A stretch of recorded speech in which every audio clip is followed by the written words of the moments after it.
Kadior Média, la chaîne du Kadior. Bonjour à tous.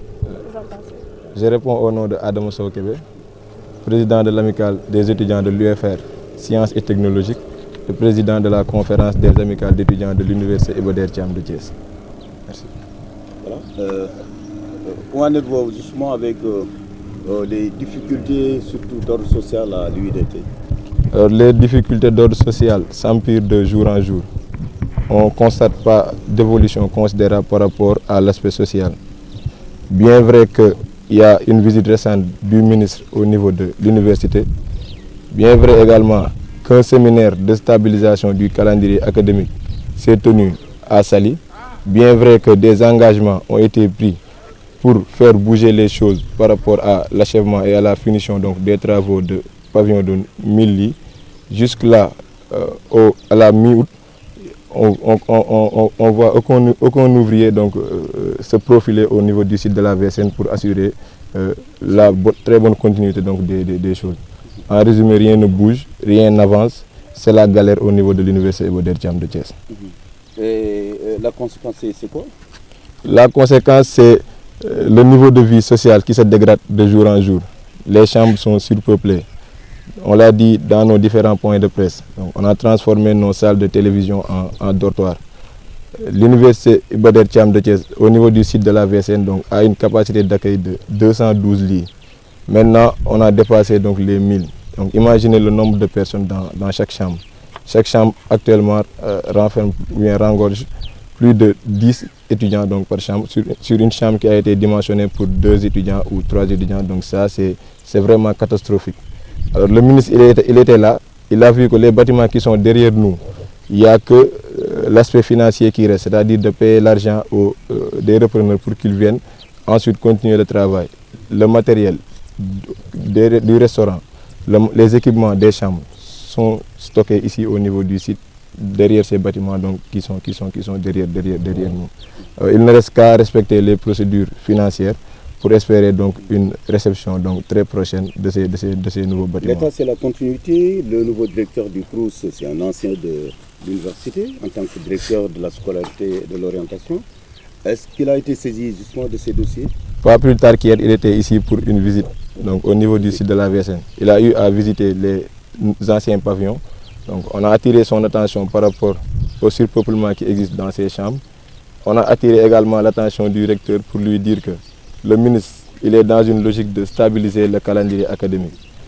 Au mois d'octobre, si rien n'est fait, cette stabilisation donc, de calendrier académique pourrait être considérée comme un rêve qui ne sera jamais atteint. Hier, on a entendu le ministre annoncer que tous les 72 240 étudiants nouveaux bacheliers seront orientés. Vous pensez que ce n'est pas dans l'ordre du possible? L'orientation peut se faire dans la plateforme, mais ici, ce qui est sûr, à l'université Iba Der Thiam de Thiès, dans ces conditions, aucun nouveau bachelier ne franchira la porte d'entrée de l'université de Thiès. C'est un mot d'ordre. C'est un mot d'ordre. Vous êtes en vacances actuellement? Les vacances démarreront à partir de demain, Inch'Allah. Le 14 août. Salam alaikum, je suis Serigne Abdou Karim Dong, président de l'amicale des étudiants de l'UFR membre conférence des présidents d'amicale Université Iba Der Thiam de Thiès. waaw yéen a ngi waajal dem vacances yi yaakaaroon seen waa kër namm nañ leen pour gis leen ngeen nekk fii di ñaxtu lu xew. waaw effectivement parce que boo xoolee ministre bi actuellement dafa amoon ay projet mooy orienté nouveau bachelier yi am na ay projets yu rafet ñu am année normale Sénégal ñu ñëpp loolu la ñu ñaan enseignement supérieur ñëpp loolu la ñu ñaan parents d'élèves ak étudiants yi lépp ñoom la ñu ñaan mais loolu dafa am lu ko jiitu d'abord li ko jiitu mooy lan ñun université Iba Der Thiam de Thiès benn projet boo xam ne ñu mënul durer ay mois mu durer des années mënul bouger mënul dem fenn mënul pare xamuñu lu tax nee nañ ñu fay nañ ko mais jusqu'à présent mi ngi nii ñoo ko gisandoo amul benn liggéeykat bu présent sur les sites te loolu c'est pas normal ñun li ñu bëgg lan la ñun université Iba Der Thiam de Thiès muy étudiant université jàng la ñu xamuñu leneen sacrifice yi suñu parents yi def bi ñu nekk xale ba léegi xaalis bi ñu daan dépense si ñun pour suñu avenir la dama jàpp ni ab dëkk buñ ko waxee dëkk tey bu ñu nee dëkk ndaw yi ñoo tax te bu ñuy wax ndaw étudiants yi dañ see bokk parce que ñi nga xam ne ñoo nekk avenir u dëkk bi war a taxaw aujourd'hui pour ëllëg prendre relève bi ñoom bu leen jàppale lan la ñuy def mais da ngay ñëw université Iba Der Thiam de Thiès amul ay chambre yu doy même pas 5% des étudiants logés ñoo logé ay dëkkuwaay yu bees la. ay dëkkuwaay yu bees ñun xamuñu lu tax mënul pare xamuñu lu tax boobu ba léegi mënuñu jóg fii 1000 lits moo fi war a nekk 1000 lits moo fi nekk loolu sax taxul mu régler problème étudiants yi tey boo xoolee biir pavillon boo fa nekk benn chambre da nga fay fekk 13 personnes 14 amuñu salle de télé dañoo génne suñu télé génne ko si biti pour étudiants yi am fu ñu dëkk. mais loolu ministre bi mu fi ñëwee temps yële gis na ko wan nañ ko wax na ko dafa jël ay engagement muy dans quelques mois il fera des efforts mais ñun bu ñu toogee am nañ patience bi xool nañ mais gisuñu benn acte bu posé wu buñ suñu xel dafay dal bu ñu gisoon tey jii ay ouvriers yi ñëw di liggéey parce que lu ñuy dund université moo metti te étudiant bi dafay dem toog biir restaurant xaar nit lekk ba pare fu mën a toog lekk dem war a dem defi examen war a jàngi pour une restaurant boo xam pour une capacité d'accueil de 400 plus de 10 000 étudiants war faa lekkee mënul nekk ñun jàng la ñu xam jàng la ñu bëgg parce que loolu la ñu suñuy parents sant. mais démb ñu ngi dégg le ministre nee na ren ñi am bac ñëpp daan leen orienté sa yéen fii amu leen problème bu ngeen leen dalal. ñun loolu moo door bi simple na teewuñu suñuy raq parce que tout simplement dañ leen bëgg a téye dañ leen di téye parce que bu ndikkee conditions yi ñuy dund ñun nekk ñi fi nekk mënatuñ koo supporter te ay mag lan ay étudiants lan xam na ne bu leen fi indee dina metti trop si ñoom wala amaana mënul sax nekk parce que tey jii étudiants yi amuñu fu ñu dëkk amuñu fu ñu jàngee amuñu fu ñu toog lekkee ñi fi nekk rek mënuñoo lekkee biir restaurant. te gëm ngeen fii rek octobre war na mën a changer. si ñoom la dépendre gëm naa ni buñ si am ànd ak pas-pas ak gëm-gëm ak engagement bi moo ne woon au début def visite site yëpp solution bi parce que lii pare na ba pare li muy laaj bariwul pousse la rek mu tàkk donc effort yooyu bu ko defee gëm naa ni mën na ne. démb directeur CROUS mi ngi fi woon ndax dafa ñëw rek pour visiter pour xool rek wala jëli na ay dige moom it.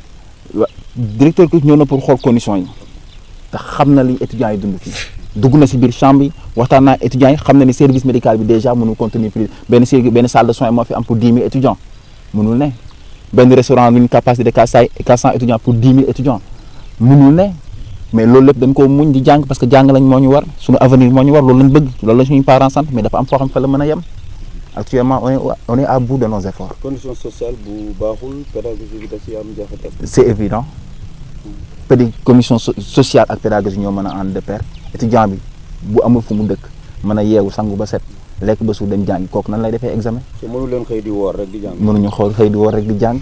parce que y a des conditions minimum ces conditions minimum c'est quoi pour mu régler situation université Iba Der Thiam de Thiès Samb benn la muy pavillon yi dañ koo war a jot te dañ ko war a jot ci lu gaaw. avant octobre université Iba Der Thiam dañ leen wax ne c'est vrai université d'excellence mais dañu wax ne yéen aussi ay étudiants yu responsable ngeen ndax kilifa yi dañ leen di baab wala bañ a ngeen yëngal wala yéen jàpp ngeen ne mën ngeen waxtaan am li ngeen bëgg. ay étudiants yu responsable am lu tax ñu nekk responsable parce que dañoo muñ ba tey à chaque fois kon bu ñu waxee rek c'est-à-dire sës nañ bu ñu génnee rek kon sës nañ kon bu ñu demee ay étudiants yu responsable génn di wax wala di ñaxtu rek kon li ñu waroon a def yëpp amaana def nañ ko ba pare. waaw lu ne am na ab. lu ne am na ab te actuellement nii fi ñu toll nii ñun sës nañ muy lii dañ koy jot si nii wala dañ koy jot si naaw. y a pas de négociation octobre le 7 octobre la ñu war a ñëw te ça dépend si ñoom année bu normal ça dépend si ministre bi li mu bëgg ça dépend si moom ñun li ñu ko ñaan mooy lii mu livré ñu ko avant ñu ñibbisi. kon étudiants yu bees yi dugg ci biir université. mënuñoo dugg parce que déjà li ñuy dund rek ñoom bu ñu ko dundee amaana seen parents yi dina leen ñàkk amaana seen parents yi dina loolu lañ leen di bañal parce que on juste dañ leen bëgg a protéger rek kon dëgg. jërëjëf. Kadior Média, la chaîne du Kadior.